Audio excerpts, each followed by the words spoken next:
The world and Olympic 800-metre champion has continued to dominate women's athletics despite being vilified by the world's media and even fellow competitors.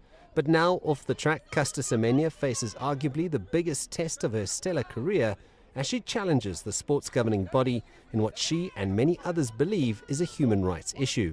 We need to differentiate legal with sport. CASA is a sport court, not a law court. So the approach is going to be different to if she was bringing this in a law court. But I think they should have a look at the previous precedent of Dutee Chand. Perhaps also the previous case of Oscar Pistorius, who also challenged his right to compete as well, because it is about discrimination. The IAAF's lawyers have denied reports in the Times newspapers that they will argue Semenya is male and maintain that they have scientific research to back up their implementation of their new regulations. But for a member of Semenya's legal team speaking in an interview in 2018, the research is questionable. Well, so far they have continued to stick to the research that they base their regulations on. There's been a lot published in scientific journals where this research has been questioned, and I'd be surprised that the IAAF hasn't gone through that. So clearly they think they can also poke some holes in the counter-arguments that have been published.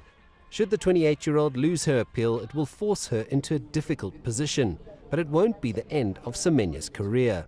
You know, if that is the ruling and if the regulations go, then CASA will have to comply and she will have to take medication. But also knowing CASA, she's also kind of mentioned that, you know, if they're limiting these regulations between 400 meters and the 1500, and then she'll go, well, then I'll try 200. Might not work out for her, but she could possibly go up in distance.